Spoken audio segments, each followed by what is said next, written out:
Welcome to the federal Andhra Pradesh రాష్ట్రంలో భూ వివాదాలు రోజు రోజుకు ఎక్కువైపోతున్నాయి. ఈ వివాదాలను పరిష్కరించడంలో ప్రభుత్వం చేస్తున్న ప్రయత్నాలు కొంతవరకు సఫలమవుతున్నా ఇంకా పెరుగుతున్నాయి తప్ప తగ్గడం లేదు. 2005లో ఆంధ్రప్రదేశ్ రాష్ట్రంలో అప్పుడు ప్రభుత్వం ప్రకటించిన లెక్కల ప్రకారము భూ వివాదాలు కేవలం 5. కానీ ప్రస్తుతం అంటే ఒక 2 ఏళ్లకు ముందు ఆంధ్రప్రదేశ్ రాష్ట్రంలో మొత్తం భూ వివాదాల సంఖ్య 32,970గా ఉంది.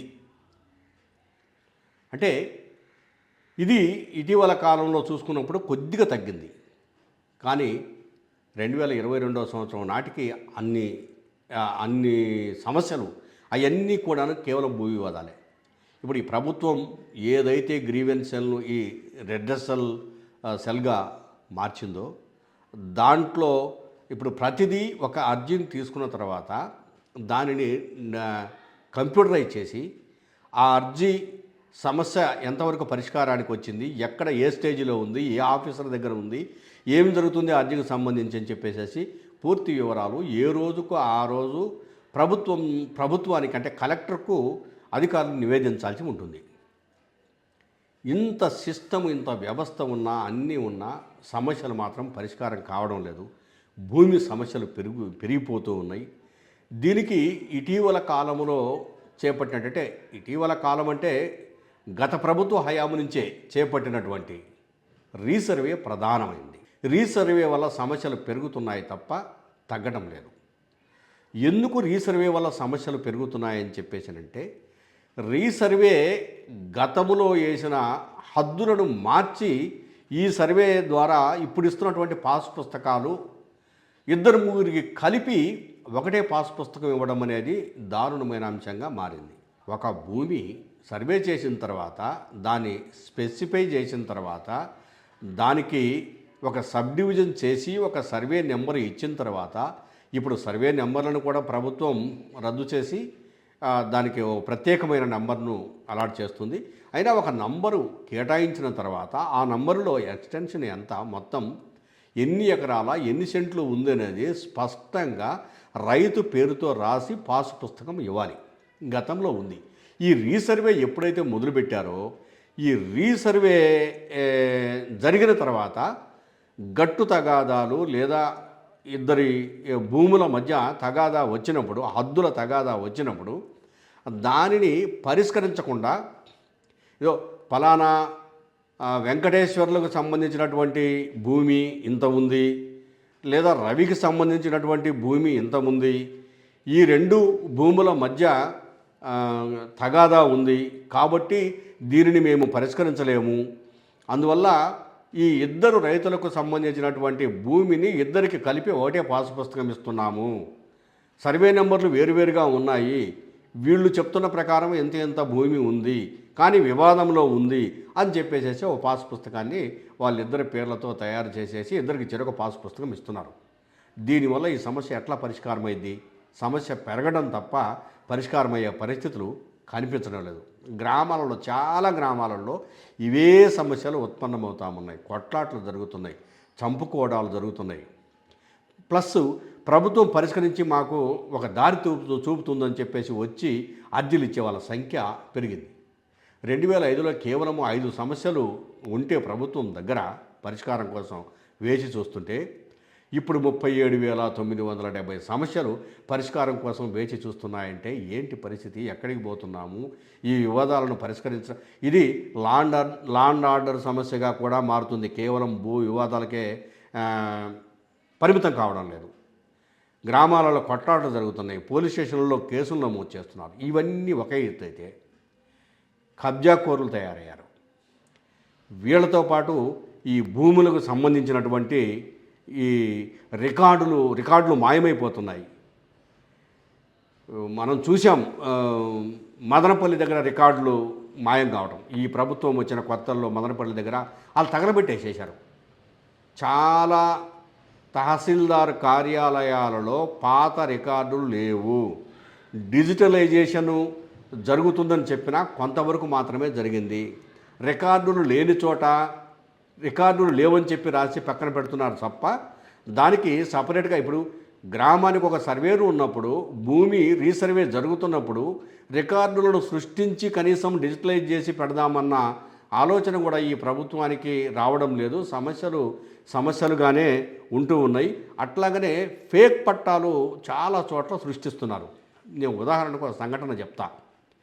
మార్కాపురం జిల్లా ఎర్రగొండపాలెంలో 39 సంవత్సరాల క్రితము అక్కడ ఎన్జిఓలకు అట్లాగనే అప్పట్లో ఉన్న ఒక 10 మంది విలేకరులకు కలిపి మనిషికి 5 సెంట్ల ప్రకారము భూమిని పట్టాలు ఇచ్చారు. అప్పట్లో కొంతమంది వేసుకున్నారు, ఇంకా కొంతమంది వేసుకోలేదు, కొంతమంది ఫెన్సింగ్లు వేసుకున్నారు, ఇట్లా చేసుకున్నారు. కానీ ఇటీవల కాలంలో అంతా ఒక 2-3 నెలల నుంచి ఫేక్ పట్టాలు సృష్టించారు. ఫోర్జరీ సంతకాలతో పట్టాలు వచ్చినాయి. ఆ పట్టాలు చూపించమంటే అక్కడ ఉన్నటువంటి ఈ కబ్జాకోరులు చూపించడం లేదు. తహసీల్దార్ దగ్గరికి, పోలీస్ సబ్ ఇన్స్పెక్టర్ దగ్గరికి లేదా సర్కిల్ ఇన్స్పెక్టర్కి దగ్గరికి పోయి ఎవరైతే ఆ నియోజకవర్గ ఇన్ఛార్జో ఎమ్మెల్యేగా ఉంటారో వాళ్ళ ద్వారా ఫోన్లు చేయించి వాళ్ళ మీద ఒత్తిడి తెప్పించేసేసి నిజమైన పట్టాదారుని అక్కడి నుంచి ఖాళీ చేయించి బయటకు పంపించి మాకు పట్టాను ఫైనల్ చేయమని చెప్పేసేసి ఒత్తిడి పెంచి తీవ్రమైన వేదనకు అధికారులను గురి చేస్తున్నారు. ఈ విషయాలను వాళ్ళ దగ్గర ప్రస్తావిస్తే మా దగ్గర రికార్డులు లేవు సార్, ఏం చేయమంటారు, అందువల్ల ఈ తగాదాలు పెరిగిపోతూ ఉన్నాయి, మేము ఏం చేయాలో అర్థం కావట్లేదు, ఈ విషయాలను కలెక్టర్ దృష్టికి తీసుకెళ్తున్నామని చెప్పేసి చెప్తున్నారు తప్ప దీనికి రికార్డు తయారు చేస్తాం, సర్వే చేస్తాం. ఆల్రెడీ తహసీల్దార్ ఆఫీసులో ఇప్పుడు నేను చెప్పిన సంఘటనకు సంబంధించి రికార్డులు లేవేమో కానీ ఎన్జిఓల దగ్గర రికార్డులు ఉన్నాయి, లేఅవుట్ ఉంది, అందరికి పట్టాలు ఉన్నాయి. అయినా కొంతమందికి 3 సెంట్లు ఇచ్చారు, 5 సెంట్లు ప్లాట్లు ఇచ్చారు అని చెప్పేసి ఒక చర్చను బయటకు తీసుకొచ్చారు. నిజానికి 3 సెంట్లను తప్పు రాశారేమో కానీ అందరికీ 5 సెంట్ల ప్లాట్లే ఇచ్చారు, దానికి లేఅవుట్ ఉంది, క్లియర్గా ఉంది. అయినా కబ్జా కోర్లు వచ్చేసేసి అక్కడ నానా రచ్చ చేస్తున్నారు, బీభత్సం సృష్టిస్తున్నారు, దందాలకు పాల్పడుతున్నారు. అక్కడ పత్రికల్లో కానీ అక్కడ మీడియాలో కానీ పూర్తిగా ఇదంతా బయటకు వచ్చింది. అయినా అక్కడ ఉన్న ఆ ఇన్ఛార్జికి చీమ కుట్టినట్లు లేదు, పట్టించుకోవట్లేదు. అధికారులు ఏం చేయాలో దిక్కుదోసిన పరిస్థితిలో ఉన్నారు. ఈ పరిస్థితి ఆంధ్రప్రదేశ్ రాష్ట్రంలోని ప్రతి నియోజకవర్గంలో అంటే దాదాపు ప్రభుత్వం భావిస్తున్నట్టుగానే 70 నియోజకవర్గాలలో ఈ సమస్య ఉంది. ఎందుకు 70 నియోజకవర్గాలని నేను చెప్తున్నానంటే ముఖ్యమంత్రి చంద్రబాబు నాయుడు గారు ఒక సర్వే చేయించుకున్నాడు వాళ్ళ ఎమ్మెల్యేల పనితీరు మీద. ఒక 70 మంది ఎమ్మెల్యేల మీద అవినీతి ఆరోపణలు వచ్చినాయి. వాళ్ళు చేస్తున్న పనులు మంచిది కాదు, పద్ధతి కాదు అని చెప్పేసి ఆయన దృష్టికి వచ్చింది. ఎక్కువ మంది వాళ్ళల్లో కొత్తగా ఎమ్మెల్యేలు అయినటువంటి వాళ్ళు ఉన్నారు. మరి వాళ్ళని కట్టడి చేయడంలో ఎందుకు ప్రభుత్వం విఫలమవుతుందో అర్థం కావడం లేదు. వాళ్ళని కట్టడి చేస్తే తప్ప ఈ కబ్జాలు లేకపోతే ఈ ఫేక్ డాక్యుమెంట్లు సృష్టించడాలు లేదు ఈ తగాదాలు సృష్టించడాలు ఈ ఫిర్యాదులు అందుతూనే ఉంటాయి. వాళ్ళని ఎప్పుడైతే కట్టడి చేస్తారో అక్కడ సమస్యలు ఎప్పుడైతే పరిష్కారం దిశగా అడుగులు వేస్తాయో అప్పటి వరకు ఈ ఫిర్యాదులు వస్తూనే ఉంటాయి. ఇప్పుడు ఉన్న ఈ ఫిర్యాదులే కాకుండా ఈ ఫిర్యాదుల సంఖ్య ఇంకా పెరిగే అవకాశం ఉంది తప్ప తగ్గే అవకాశం లేనే లేదు. అయితే ఇప్పుడు రెవెన్యూ మంత్రి అనగాని సత్యప్రసాద్ అసెంబ్లీలో ఒక ఎమ్మెల్యే అడిగిన ప్రశ్నకు సమాధానంగా ఆయన ఏం చెప్పాడంటే, మేము ఒక లీగల్ సర్వీసెస్ అథారిటీని ప్రతి జిల్లాలో ఏర్పాటు చేస్తున్నాము, అది కలెక్టర్ ఆధ్వర్యంలో నడుస్తుంది అని చెప్పేసి ఒక మాట చెప్పాడు. అట్లాగే లైజనింగ్ జిల్లా ఆఫీసర్లను ఏర్పాటు చేస్తున్నాము, వీళ్ళు అధికారులకు మధ్య లైజన్ చేసేసి సమస్యల పరిష్కారానికి చర్యలు తీసుకుంటారు.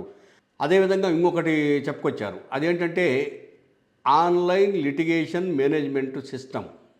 ఈ సిస్టమ్ ద్వారా కూడా సమస్యలను పరిష్కారం చేస్తామని చెప్పేసి అనగానే సత్యప్రసాద్ గారు రెవెన్యూ మంత్రి అసెంబ్లీలో ప్రకటించాడు. అయితే ఇది విమర్శలకు దారితీస్తుంది. ఎలా విమర్శలకు దారితీస్తుందంటే, ఒక లీగల్ సెల్ అథారిటీని నేను ఏర్పాటు చేస్తానంటే అంటే కలెక్టర్ మీద పెత్తనం చేయడానికి ఆ లీగల్ సెల్ని ఏర్పాటు చేస్తున్నారా? నిజానికి ప్రతి కలెక్టరు ఎగ్జిక్యూటివ్ మ్యాజిస్ట్రేట్, అతని దగ్గర ఒక కోర్టు ఉంటుంది. ఎవరైనా ఫిర్యాదు చేస్తే వాళ్ళ తరపున ఫిర్యాదుదారుల తరపున కానీ లేదా బాధితుల తరపున కానీ ప్రత్యేకంగా న్యాయవాదులు రావచ్చు. ఎగ్జిక్యూటివ్ మ్యాజిస్ట్రేట్ కోర్టులో కలెక్టరేట్లో కలెక్టర్ గారి ముందు ఛాంబర్లో చర్చించవచ్చు, దాని మీద వాదోపవాదాలు వినిపించవచ్చు. ఆధారాలు, సాక్ష్యాలు, ఆధారాలు పరిశీలించిన తర్వాత కోర్టులో ఎలాగైతే తీర్పు వెలువడుతుందో కలెక్టర్గా ఉన్నటువంటి ఎగ్జిక్యూటివ్ మ్యాజిస్ట్రేట్ కోర్టులో కూడా అదే తీర్పుని వెలువరించి చెరో కాగితం ఇచ్చేసి మీ సమస్యకు పరిష్కారం ఇది అని చెప్పేసి పంపించేస్తారు. కానీ మరి ఇప్పుడు లీగల్ సర్వీసెస్ అథారిటీ ఎందుకు? ఇది ఇది కలెక్టర్ మీద పెత్తనం చేయడానికే కదా. పైగా ప్రతి జిల్లాకు ఒక లైజనింగ్ ఆఫీసర్ అంటే ఈ సమస్యలు పరిష్కరించడానికి. ఆల్రెడీ గ్రీవెన్సీలు ఉన్నాయి, తహసీల్దారులు ఉన్నారు, మిగిలిన అధికారులు ఉన్నారు. ప్రతిదీ వాళ్లే లైజన్ ఆఫీసర్ ఏం చేస్తాడు? వాళ్ళ దగ్గరికి వీళ్ళ దగ్గర తిరుగుతాడా? ఏం చేస్తాడు లైజన్ ఆఫీసరు? దానివల్ల ఎట్లా సమస్య పరిష్కారం అయింది? ఇప్పుడు రికార్డులో ఒక పేరు తప్పు వచ్చింది, పాస్ పుస్తకంలో తప్పు వేశారు, లేదు ఆస్తి తల్లిదండ్రులు చనిపోయారు, పిల్లలకు ఆస్తులు రావాలి, దానికి సంబంధించినటువంటి మ్యూటేషన్ పద్ధతిని ప్రవేశపెట్టాలి. మ్యూటేషన్ పద్ధతి ప్రవేశపెట్టేటప్పుడు దాదాపు 50% పేర్లు తప్పు రాయటము, సర్వే నెంబర్లు తప్పు రాయటము, లేకపోతే ఎక్స్టెన్షన్ తప్పు రాయటము, ఏం తప్పులు? ఎందుకు తప్పులు జరుగుతున్నాయి? ఇది అధికారులు కావాలని చేస్తున్నారు. ఇక్కడ ఎవరినో ఒకరిని తీసుకొచ్చి పెట్టినంత మాత్రాన సమస్య పరిష్కారం కాదు. వాడికి పనిష్మెంట్ ఇవ్వాలి. ఏ అధికారి అయితే ఆ విధంగా తప్పు చేశాడో, ఇప్పుడు మ్యూటేషన్ పెట్టుకున్నప్పుడు నీకు ఆధార్ కార్డు ఇస్తున్నారు, ఆధార్ కార్డులో క్లియర్గా ఆ వ్యక్తి పేరు ఉంటుంది, వివరాలన్నీ ఉంటుంది. కానీ పాస్బుక్ ఇచ్చినప్పుడు నువ్వు కింద ఆ వ్యక్తి ఫోటోనే వేస్తున్నావు, కానీ పేరు తప్పు రాస్తున్నావు. ఎంత దౌర్భాగ్యం ఇది! ఈ విధమైన సమస్యలు కోకొల్లలుగా వస్తూ ఉన్నాయి. రెవెన్యూ డిపార్ట్మెంట్లో అర్జీల రూపంలో కోకొల్లలుగా వస్తున్నాయి. మరి రెవెన్యూ మంత్రి అనగానే సత్యప్రసాద్ గారు ఎట్లా దీన్ని పరిష్కరిస్తారో, ఈ అధికారులను వేసి దీనికి అంతటికీ మేము సమస్య పరిష్కారానికి చర్యలు తీసుకుంటున్నామంటే అలా కాదు.